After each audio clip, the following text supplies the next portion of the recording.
Merci beaucoup, bien-aimé.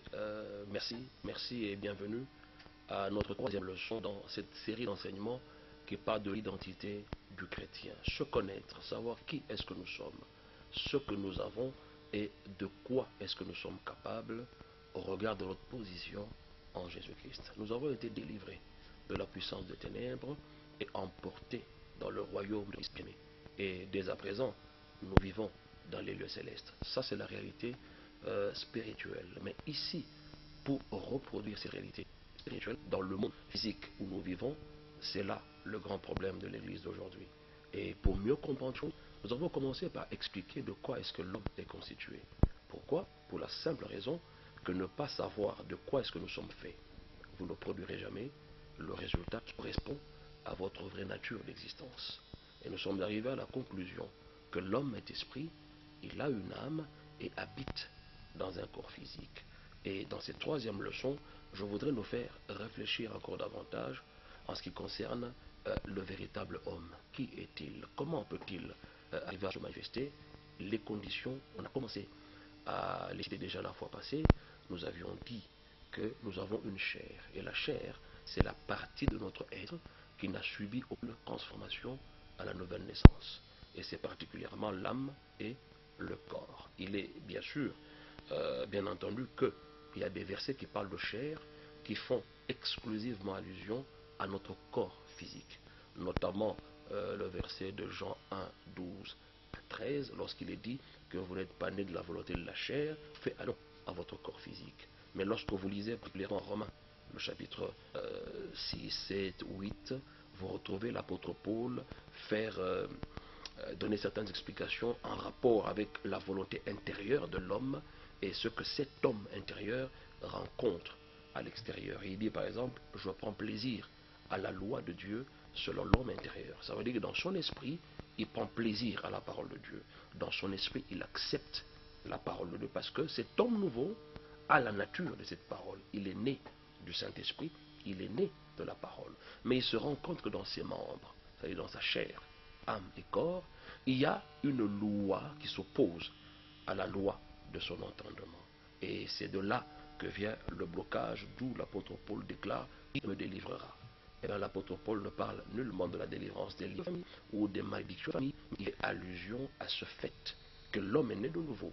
Mais il se rend compte qu'il y a une opposition de chair qui l'empêche de s'exprimer dans sa vraie nature d'existence. Voilà pourquoi nous sommes en train de vous expliquer tous ces éléments autour avec des arguments bibliques de manière à ce que vous arriviez à mieux comprendre les choses. Je voudrais commencer avec le verset de Corinthiens, le chapitre 2, le verset 1.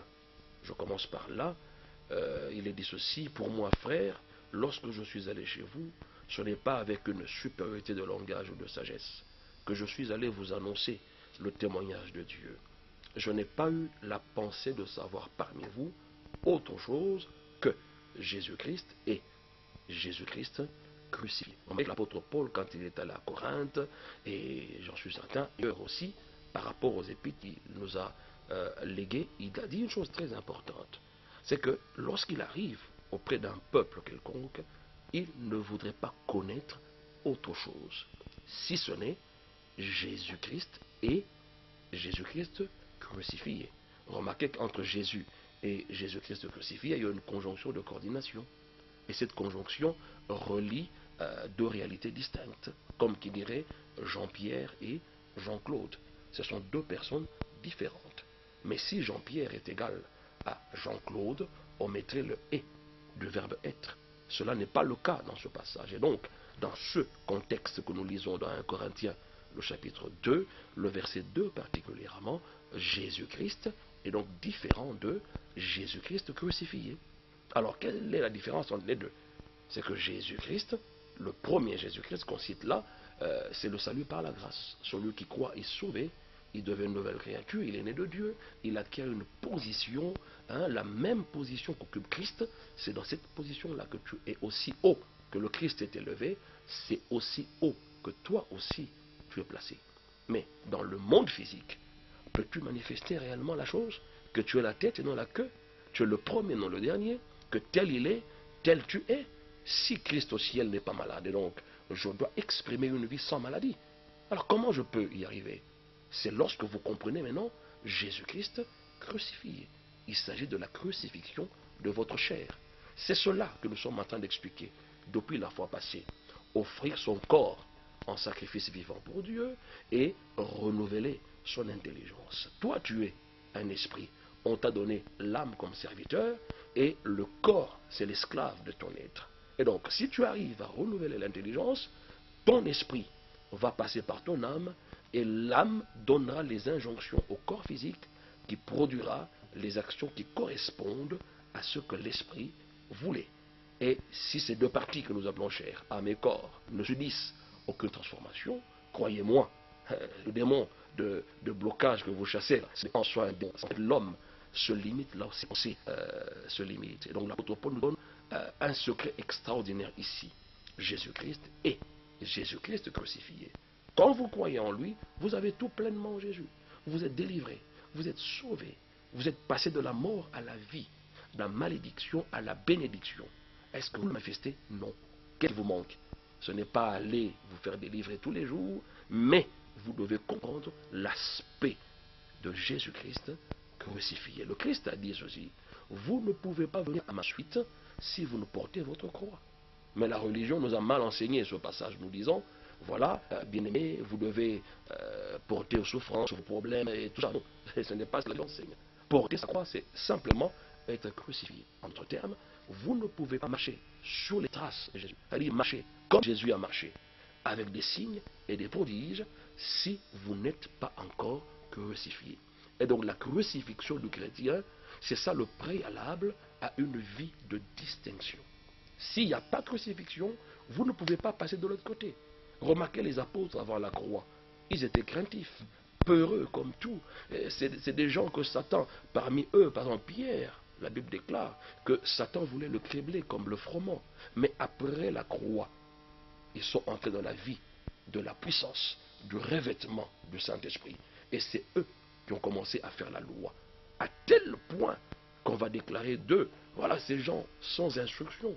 Mais ce qu'ils font dépasse l'entendement des hommes. Et donc ça, c'est un secret que nous devons comprendre. Dans notre étude, comprenez cela, mes chers frères, que ce que nous voyons et ce que nous ressentons peuvent être plus réels que ce que nous sommes à l'intérieur. Mais la réalité est autre. Ce que vous voyez, c'est un des plus grands mensonges de votre vie. Voilà pourquoi la Bible, dans la marche du chrétien, il nous est dit, ne marchez pas par la vue, mais marchez par la foi. Et si la vue, c'est ce que nous voyons physiquement, et donc la foi va à l'opposé de ce que le monde nous présente. La foi, c'est de voir au-delà du physique. La foi, c'est de voir dans les provisions de Dieu, dans ce que Dieu est pour nous et les manifester ici sur la terre. Donc ce que nous ressentons, ce que nous voyons, peuvent paraître plus réels. Les cinq sens ne sont pas habilités à vous amener là où Dieu vous attend. Vos cinq sens ne peuvent pas vous amener à connaître Dieu. Voyez-vous, votre corps physique ne peut vous entrer en contact qu'avec les réalités physiques qui nous entourent. Mais votre âme, lui, elle, par contre, vous amène à entrer en contact avec le monde des penseurs, de l'intelligence, des sentiments, dans la prise de décision. C'est dans votre âme que vous avez la connaissance ou que vous êtes être humain. Mais dans votre esprit, vous allez au-delà de toutes ces choses-là. Avant le péché, Adam opérait spirituellement. Après le péché, Adam va basculer dans la vie naturelle. Et donc tout ce qu'il pouvait voir, tout ce qu'il pouvait toucher, bref, les cinq sens étaient pour lui la vérité. Alors que la vérité ne relève pas des cinq sens, mais cela relève de votre homme intérieur. Voilà pourquoi, aussi longtemps que vous ne permettrez pas à votre homme intérieur, l'être spirituel, le véritable vous, que vous êtes devenu en Jésus-Christ, de prendre sa juste place dans votre vie, croyez-moi, vous ne manifesterez jamais ce pourquoi Dieu vous a placé sur la terre. Ça sera quasiment impossible. Je vais lire dans une version de la Bible que nous appelons parole vivante. Nous allons voir dans l'épître de Paul aux Éphésiens, particulièrement le verset 8, non, le verset 2 plutôt, le verset à partir du verset 8, la Bible dit ceci: oui, sa grâce seule est la source de votre salut. Et cette grâce, vous l'avez saisie par la foi. rien ne vient de vous. Tout est cadeau de Dieu. Ce n'est pas en accomplissant les commandements que vous l'avez acquise. Tout mérite est donc exclu. Et du même coup, se trouve écartée toute raison de s'enorgueillir. Écoutez bien le verset 10 maintenant. Ce que nous sommes, nous le devons à Dieu. Il nous a recréés en Christ. Quand on parle de la recréation, en fait, c'est la régénération. C'est cela, la nouvelle naissance. Il nous a amenés à naître de nouveau. Pour quel but? Et lorsqu'on parle d'être recréé, on ne fait pas allusion au corps physique, encore moins à votre système de pensée, mais on fait allusion à votre esprit que vous êtes. Il nous a donc recréés en Christ pour nous faire accomplir dans la communion avec lui les bonnes actions qu'il a préparées depuis longtemps pour nous. Voilà la vie conforme à la volonté de Dieu, celle pour laquelle il a tout arrangé d'avance. Il a préparé notre chemin afin que nous n'ayons plus qu'à y marcher. Voilà ce que cette version de la Bible dit. Il est vraiment clairement expliqué ici que si nous sommes nés de nouveau, nous sommes recréés en Jésus-Christ, cette nouvelle créature doit vivre en communion avec Dieu afin de réaliser ensemble avec Dieu les bonnes œuvres que Dieu a d'avance préparées pour lui. Voyez-vous? Et c'est cela la vie conforme à la volonté de Dieu. Si vous ne le faites pas, eh bien, vous pouvez courir derrière les choses, derrière les phares de ce monde, tout ce que vous voulez. Mais aux yeux de Dieu, vous ne serez jamais une réussite. Réussir aux yeux de Dieu, c'est lorsque vous accomplissez dans les moindres détails le but pour lequel Dieu vous a placé ici sur la terre. Et qui donc connaît les choses qui vous concernent? Si ce n'est votre esprit, la Bible déclare. Mais votre esprit opère-t-il en pratique dans votre vie terrestre? Non. Pourquoi? 1. L'âme l'empêche. 2. Le corps, n'en parlons même pas. Le corps est flexible aux choses que le monde lui présente. Pourquoi? Parce que simplement, le plaisir de la terre. Quand vous faites les choses de ce monde, le corps se plaît dans ces choses. Quand il s'agit des choses du royaume, le corps commence à vous presser. Et lorsque la Bible déclare crucifiez votre chair, cela ne veut pas dire gommer par terre, faites des mortifications. Non, la Bible vous demande d'amener votre corps à faire des choses qui ne correspondront pas à son lieu de provenance. C'est-à-dire faire les choses du ciel, les choses que l'esprit est habilité à faire donc. Et donc, l'âme, notre intellect, notre conscience, la volonté de l'homme, c'est la partie de l'homme qui raisonne, qui réfléchit et qui pense. L'intelligence humaine, c'est le domaine mental. C'est à nous d'agir dans ce domaine. Dieu ne le fera pas pour nous. Vous devez vous discipliner à écouter la parole de Dieu. Vous devez vous discipliner à méditer la parole de Dieu au quotidien, de sorte que votre âme commence donc à se réveiller. Donc, nous allons voir maintenant, dans le point qui suit, pourquoi et comment nous devons renouveler notre intelligence. C'est pour commencer à penser au standard. C'est pour élever notre âme au même niveau que ce que nous sommes devenus dans notre esprit. Parce que l'âme et le corps, n'oubliez pas, à la nouvelle naissance, n'ont subi aucune transformation. Il n'y a que l'esprit qui reçoit Dieu. Notre esprit est tellement élevé, à la même hauteur que Dieu, mais le corps et l'âme sont restés en deçà. Il faut maintenant relever notre pensée. Si l'âme commence à être entraînée, automatiquement, le corps aussi va commencer à faire la même chose. Rappelez-vous que je vous ai dit, quand vous pensez bien, vous ferez bien.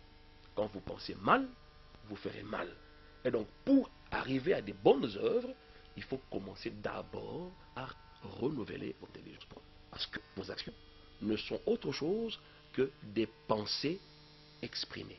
Alors, lisons un peu Ésaïe, le chapitre 55, à partir du verset 7.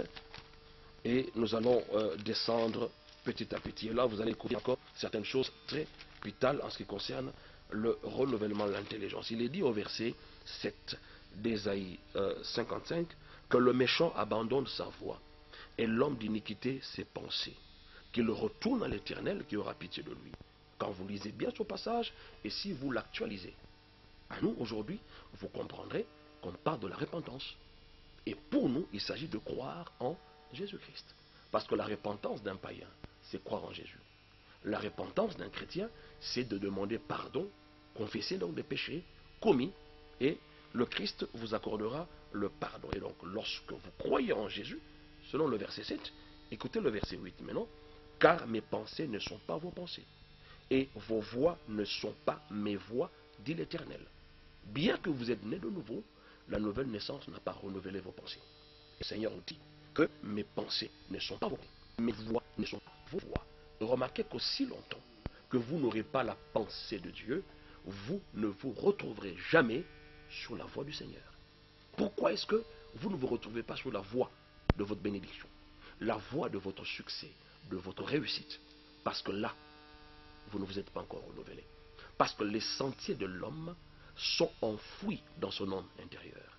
Et l'homme intérieur, votre esprit que vous êtes, peut donner ces informations à votre système de pensée. Votre tête n'a pas été créée pour ne recevoir que des informations du monde. Voilà pourquoi la Bible dit, ne vous conformez pas au siècle présent et renouvelez votre intelligence. Vous ne pouvez pas capter la volonté de Dieu, la discerner, des choses les meilleures pour votre vie, si vous n'êtes pas renouvelé au niveau de votre pensée. Et du coup, vous ne vous retrouvez jamais sur la voie du Seigneur. Bien-aimé, vous voulez vous retrouver sur la voie que le Seigneur vous rencontrera, sur la voie où vous aurez accès à votre provision, à votre héritage divin. Commencez d'abord à renouveler votre intelligence. Vous pouvez continuer la lecture un peu plus loin et vous direz que on vous dira que la parole de Dieu ne retourne jamais à Dieu sans effet, sans avoir accompli sa volonté. Vous devez comprendre ces choses. Pourquoi? Parce que c'est la parole qui va renouveler. Mais lorsque nous parlons de renouveler l'intelligence, nous nous posons une question. De quoi l'intelligence doit-elle être renouvelée? Et dans quel état l'intelligence se trouve-t-elle? Ce sont deux questions fondamentales. L'intelligence non renouvelée est, retenez bien, dans un état de peur et d'incrédulité. Remarquez, quand vous avez une mauvaise nouvelle, le plus souvent, c'est la peur qui surgit. Et lorsque vous devez croire aux choses les meilleures, l'opposition vient toujours au niveau de la pensée.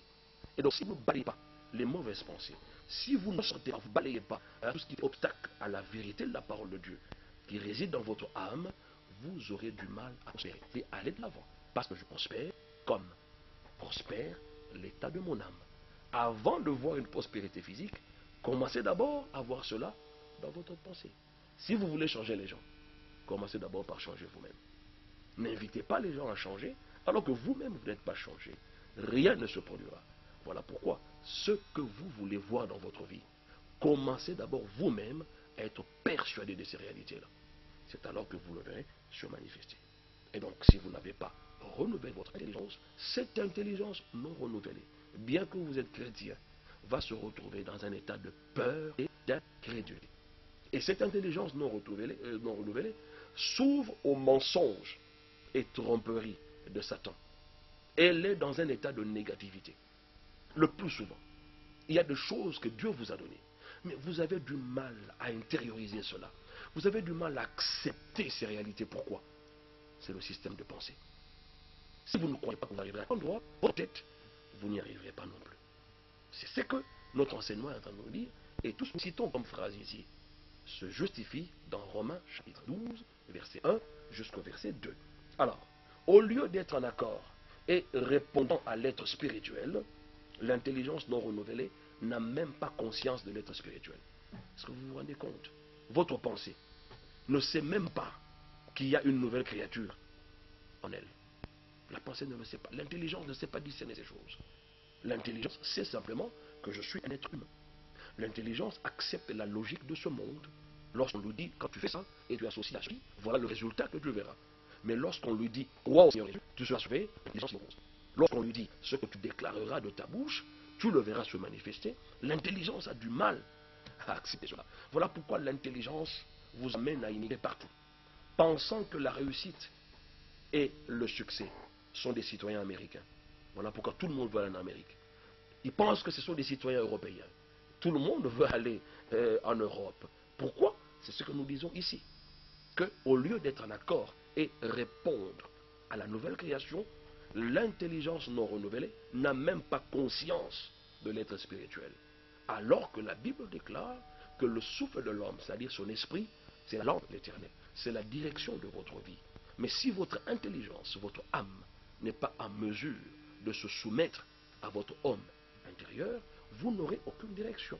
Alors, nous disons qu'au lieu de coopérer avec l'être spirituel, cette intelligence non renouvelée est devenue asservie à des influences externes projetées surtout par Satan. Alors que l'intelligence doit répondre à l'homme, la nouvelle création, hein, qui est l'image et la ressemblance de Dieu. Celui qui connaît les choses concernant, c'est votre homme intérieur, ce n'est pas votre tête. Mais si vous ne renouvelez pas votre intelligence, vous aurez recours à ce que le monde vous présente. Vous serez influencé par des choses extérieures, au lieu d'être influencé intérieurement. Vous cherchez du succès, il est à l'intérieur de vous. La réussite, elle est à l'intérieur de vous. Quoi d'autre qui vous manque? Parce que vous avez tout pleinement en Jésus-Christ. Mais savez-vous comment utiliser ces choses? C'est tout le problème. Que Dieu nous bénisse pour cette troisième leçon et rendez-vous à la quatrième leçon. Au revoir et à la prochaine.